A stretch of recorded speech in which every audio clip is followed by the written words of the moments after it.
از تقدیمات نسیم رکردز. نکنه یه وقت واسش دوری یاد دیر بشه بذاره بره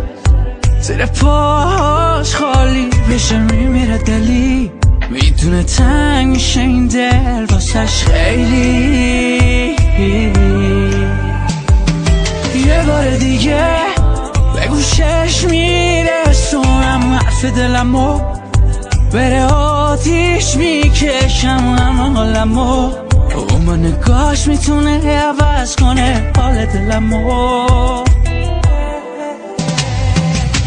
نذارم شب و دلم با خیال تو سر کنه این دلم خاطراتمونو یکی یکی پرپر کنه امشبا بشین کنارم با عطر تو مست کنم میخوام امشب رو بشینم از چشات هست کنم نذارم شب و دلم با خیال تو سر کنه این دلم خاطراتمونو یکی یکی پرپر کنه امشبا بشین کنارم با عطر تو مست کنم میخوام امشب رو بشینم از چشات هست کنم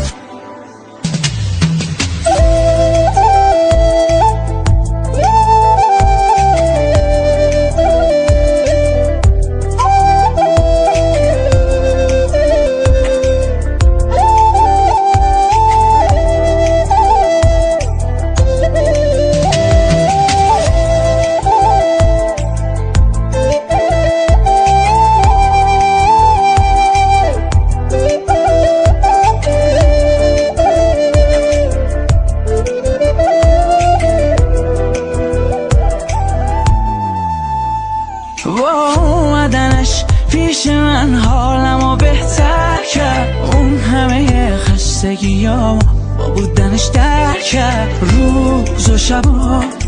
همش تو سر فکرش میکشدم خودشون عشق بکرش نذارم شب و دلم با خیال تو سر کنه این دلم خاطراتمونو یکی یکی پرپر کنه امشبا بشین کنارم با عطر تو مست کنم میخوام امشب رو بشینم از چشات هست کنم نذارم شب و دلم با خیال تو سر کنه این دلم خاطراتمونو یکی یکی پرپر کنه امشبا بشین کنارم با عطر تو مست کنم میخوام امشب رو بشینم از چشات هست کنم